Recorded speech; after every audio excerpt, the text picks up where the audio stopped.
So the annoying thing of some companies calling it transformation or restructure. Sana, stop calling it that. Stop calling it that. La retrencha. We are losing our jobs. Stop making it fancy and giving it HR terms. The company will always do what's best for them and not necessarily for you. Hey Sana, having to learn this one the hard way was just like, what? Before the Costco drops, the only thing you're getting from that company is the allocation that they have of flowers to send condolences. That 350, they will send flowers to your family. It left me feeling vulnerable, naked. It left me second guessing myself. Mama magnified, Mama magnified. Magnified Family, or it's Kalivita, also known as Mama Magni, coming at you live with one of these car conversations. I hope everyone's well. I hope you're good. If you're not subscribed, do the right thing. It's free. Okay, join part of the family. And yeah, I'm coming at you guys right with this car conversation. You guys know it's gonna be lit when I'm recording in the car, because when that thought comes, I'm just like, let's get recording and get talking. Okay, so I wanted to talk about hashtag, as you guys would have seen by the title of the video.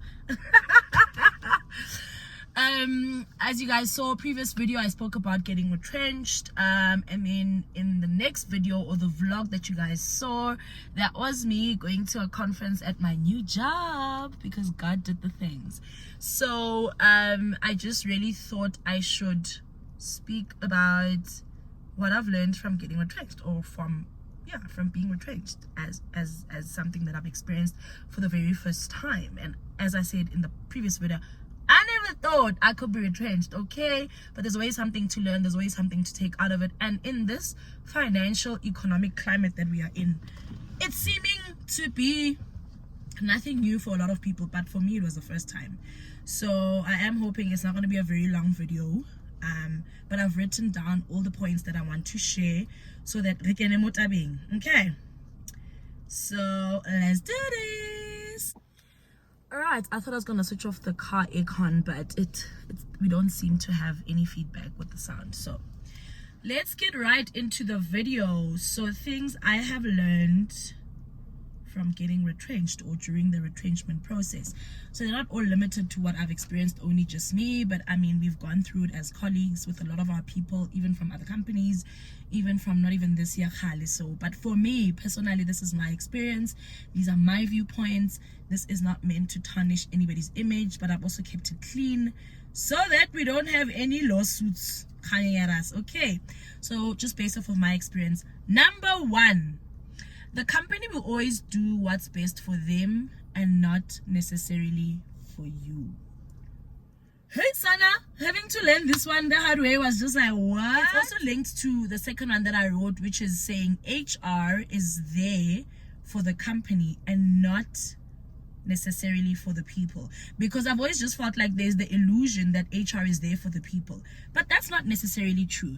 I think HR sort of really serves as a bridge between the company and the people, but I don't think it's really there for the people. I think it's actually there to look out for the company's best interests at heart, and they just really serve as a bridge between the people and the company, and you know, back and forth. But I think in that process, I've just really realized that the company will always do what's best for them, and HR is sort of really there for the company. They're not there for you, okay? So also, side note then for that, for me, what that then means is always do, or be sober-minded to processing and thinking through what is best for you at all times. Because my mom always says, if you don't look out for yourself, no one else will. Okay, so that's sort of the lesson that I learned from that. If you don't do what's best for you, bending over backwards, the company's not gonna come through and do what is best for you. There'll always be a balance of this is what's best for them, and then there'll be, so this is where you come in type of thing. Okay, so that was number one. And number two. Number three, you're very replaceable at work. However, you are indispensable or irreplaceable at home to your loved ones. Sana, when you realize how you are merely just a vacancy, yeah, a job post away.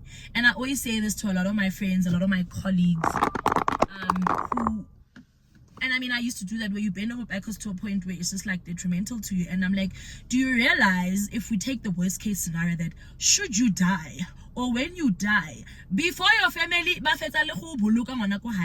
before the casket drops, the only thing you're getting from that company is the allocation that they have of flowers to send condolences. That 350, they will send flowers to your family when they are done, before they even, while later amakuku, when your kids are crying, when your mother, your father, your friends are losing their mind, they've typed up a job vacancy. Go LinkedIn, back and post, vacancy, would you like to come work for us? Why one?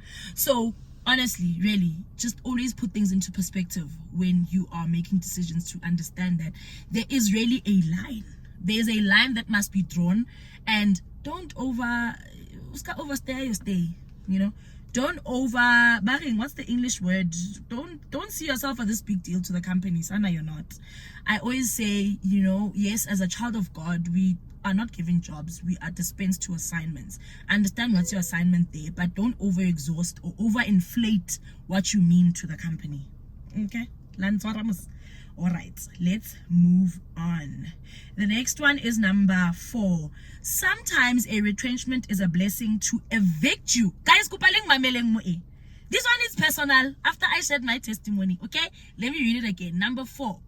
Sometimes a retrenchment is a blessing to evict you from being a resident of corner comfort zone and complacency avenue.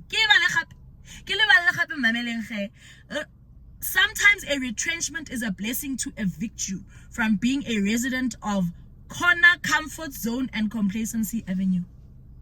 Drops the mic. This video can end here, because Sana, I realized for us, with a lot of my colleagues, the retrenchment meant different things for different people. And for a lot of people, babang, it helped them to get out of the comfort zone, i.e. me. Others, they had been very miserable mentally, and finally it seemed like they got an answer. I know other colleagues had been going through a lot in their personal life, and this was, you know, the gift that God gave them to go. So you decide what it means for you, and don't only next door to what's happening with colleagues. Own lane, own race, own pace, do what is best for you. But for me, it really was to evict me from comfort zone when I go highly complacency. So there's actually another point that I forgot when I was recording, so we're going to squeeze it in somewhere in here, which is actually, I think, the most important and the most shocking thing that I learned. Shocking. It caught me off guard. We'll call it number whatever. Retrenchment is traumatic. It makes you feel, okay, I just wrote here, retrenchment is traumatic. It left me feeling vulnerable, naked. It left me second guessing myself, which I found odd because it's not performance based, right? So almost are left feeling, I won't say why me, but you reflect, you know, and it does have some shame attached to it. Well, at least that's what I found. You know, when someone is sharing that they were retrenched, there's some sort of hesitation. And when I think about it, it's actually got nothing to do with you. But there is some shame to the fact that I'm part of the stats. I'm part of the statistics. I'm part of, you know, this passage talk thing that happens to everyone. Like, I do find that there's a shame and there's a hush thing about it. I know obviously there's details that you can't share, you know, in terms of the company and the contract you would have signed in terms of being retrenched, but it's something you can share with other people that you are retrenched. But I do find that there is some shame attached to it. But more than anything, it's extremely traumatic. For me, it was extremely traumatic. It still is traumatic because you just like, so Sana, things can just change overnight just like that, you know, and you start overthinking, how did they get the decision to getting rid of me? And in hindsight, when you look at their reasons, it's really not personal, but it hits personal. It hits hard. It stings hard. It's things like, you know, and I really can't take away the fact that if I didn't have the Holy Spirit, if God was not by my side, and I've seen with different colleagues, different people, even if it's not now, from other times and other companies, it really dents people's self-esteem, for lack of a better word. It really dents people's confidence where their work is concerned. It really dents people's feeling of security or people's sense of security. Particularly, I think people who are top performers or who have a good work ethic, I think it knocks them in a very unique way as well, because you just like, njani. There are people who believe, I'm an asset to the company. They can never get rid of me. And Sana, we were retrenched even with those people who thought there's no ways, but I think just the trauma part of it is something that I would really want to acknowledge and not, it cannot be part of this video. And that's how I had to come back and record it, because it does a number on your mental health. It does a number on your psychological well-being, and to be able to recover and come back from that, you really need God, and you cannot ignore the fact that there is some healing and inner work that needs to be done to just come out of the trauma that comes with being retrenched. Okay. Next one, number 6. So, not all companies offer a voluntary separation package. Sometimes all you leave with is a notice pay. So I've come to learn this because I realized that in my experience, obviously I then assumed that most companies work the same way when they are going through a section 189, which is the fancy word to say they're retrenching. Also the annoying thing of some companies calling it transformation or restructure. Sana, stop calling it that. Stop calling it that. La retrencha. We are losing our jobs. Stop making it fancy and giving it HR. But anyway, I then realized not all companies actually offer, a voluntary separation package where you are able to, although you are retrenched, but it allows you to put your hand up and voluntarily separate from the company. Sometimes all companies just say, we are cutting heads, goodbye guys, or all we have is a notice pay. So the bare minimum of the labor law actually says they need to pay you for 1 week's worth of pay for every year. So it's actually the company's prerogative what they decide to have as packages. That's the minimum they can give you. They're not obliged to give you anything more. It's up to them. Right? So that was number 6. Okay. So number 7. This moves to my next point. Our black people, what I realized, our black people are not really financially literate, particularly when it comes to things like, retirement funds, provident funds, labor law, financial consultations that we had with the financial institutions that they offered us. I actually realized the one time when we were sitting with colleagues, with our team, whether black, white, pink, colored, that we were sitting in a room where our fellow black colleagues, we were not clued up, and we got a lot of answer and a lot of help and a lot of support from our white colleagues, who then we realized afterwards, there's absolutely no ways that it means this. That means they are smarter than us. But what we actually came to realize is these people were born in the knowledge. They were taught this from a young age, or they've had the knowledge for a long time. And we then realized when we had conversations with a few of our colleagues and my friends that is the gap that we are missing, that we are not financially literate enough to even make decisions that are beneficial for us, because we don't have proper financial literacy, and when you look back, of course we wouldn't have it because our parents didn't have it.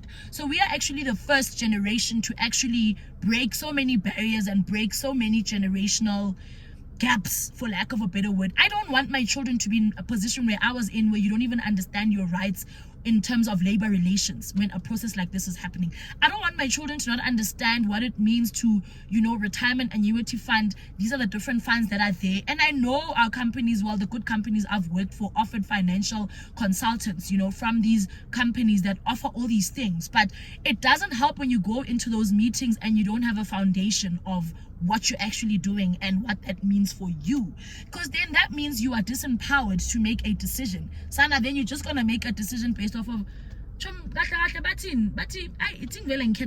that is not okay. You're making big decisions about retirement fund, about your provident fund, about your savings, about funeral covers, about these life covers. There's so much out there for us, but more times than not I find that we don't know what we are doing. So for me, that's one of the big learnings, to say I really need to be intentional about beefing up my financial literacy so that my children don't experience that, so that we close that gap where that is concerned. And unfortunately, this is one of the things where we see we are still playing catch up.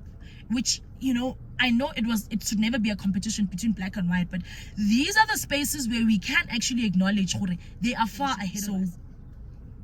That was the learning in that regard. Okay. And then when we move on to our next one, number 8, companies can retrench actually this month, and then next month on a vacancy. What about retrench when pila fela? Sometimes even before the process ends, or next month, the same position, it's a vacancy go LinkedIn or go the agents. And I mean, from outside in, it can look quite weird to be like, okay, this is awkward. But if you look at it from the company's perspective, maybe that's also their way of cutting costs. Because like it or not, whether we want to admit it or not, if you look at things from the lens or from the view of a company, some people do cost a lot more. Your cost to company, what you cost the company for you to be kept as a resource in the company, can be far more than if they just get someone else who cost them less to do the same job. So we cannot be delulu about things like that, where a retrenchment does often seem a viable option for a company to cut costs, particularly if they can see that they're not going to make their revenue or make their targets for the year, and that could mean more detrimental consequences than letting go of certain people or a certain amount of people or resources early enough in the year so that they can recoup on time. So it's also quite important to look at things from the lens of the company, and the company is not necessarily the villain. If it was your company, you would probably have taken similar decisions, because you always have to look at things from the lens of the corporation and the business itself, especially if the company is multi-net or there's a lot of stakeholders in the company. So don't be ignorant just to think someone woke up and they're like, I just want to make Lesego's life a living hell as a breadwinner, so I'm just gonna get rid of her. I don't think that's the case, but it's just really understanding in terms of the company itself where the business is standing and why they are taking the decisions that they are taking. Okay. Number 9, not everybody affords to not work or go heal from the mental and emotional turmoil of retrenchment. So what I realized is some people, like I said, the retrenchment did become a blessing in disguise for them to just go woosa and just be at home until they are okay. And not everybody's in that financial standing to be able to do that, to be honest. And even though we don't all look at work with colleagues, but we don't know people's financial standings, right? So I mean, even if someone's worked there 10 years and they're going to get a very nice paycheck from the money that they're going to pay them, you don't know their financial commitments.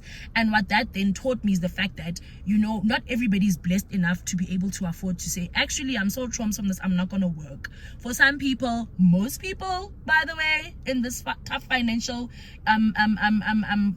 country or in Cyril's economy, nobody can afford to not have an income at any point in their lives. And so it is the handful of people who are blessed enough to have provision to say, I'm not working for now, let me go figure myself out, or let me go follow a passion of mine that doesn't necessarily equate to me paying the bills. And so if you do have that privilege, I am so want to remind you how blessed you are, because I would have loved it, but unfortunately I don't even think I afforded to. Well, I could have had a few months break, but it also goes back to that thing of how far can your savings pocket get you. But also in Cyril's economy and the cost of living these days, you still need income in, money out. Number 10, anyway, the senior leaders in a company don't always have a voice or a say. They don't necessarily have influence. Some are just puppets of the power that be up there. And this I really had to be able to just be like, accept it, because sometimes you would want to blame the senior leaders that you had so much faith in. But the truth and the reality of it is they are just as powerless as you are, It may look like, oh my word, why didn't they do anything about it? But in hindsight, there is a power that be up there who's saying, this is what y'all need to go do, and go do it. So you don't want to put yourself in a position where you're looking at other people as if they could have rescued you, when the reality is, for a lot of companies, there's someone out there, there's directors, there's shareholders, there's stakeholders who are calling the shots. And until you understand that, you will stop pointing fingers to people who you think, they are the baddies. No, even though they're senior leaders, there's only so much influence and power that they have, or decision-making power that they have. Sometimes they too could actually even be in the chopping line, or in the retrenchment line as well, so nobody is immune to being retrenched. Also, they could wake up one day and they say, all we're gonna have left in this HR is just 2 people, so they too are also not immune. And then the last one, which should have been the first one, but that's the biggest one that I've personally learned from this entire experience, is all sustenance of our lives, well, as a child of God, all sustenance of our lives comes from God and not the companies we work for. So provision, sustenance, manna, food, the way we overexhaust or overexhaust the place of these companies in our lives, we make them the be it and end all. And that's why when the rug gets pulled beneath your feet, it's catastrophic in your head. But if you actually think about it, it is God who provides, it is God who feeds you, it is God who says, if I watch over the lilies, the birds that chirp, and what more wena, who's my child, who has a soul, who means so much to me and my kingdom. So it really goes back to the fact that our sustenance and ukuphila kwethu comes from God in every essence, whether it's spiritually, mentally, all of sustenance comes from God. And so that's why he said, seek ye first the kingdom and all these things. So now we want to seek the things, and we're making the things our number one, and we are doing things in reverse. So God's actually then said, seek ye first the kingdom, and all these things shall be added.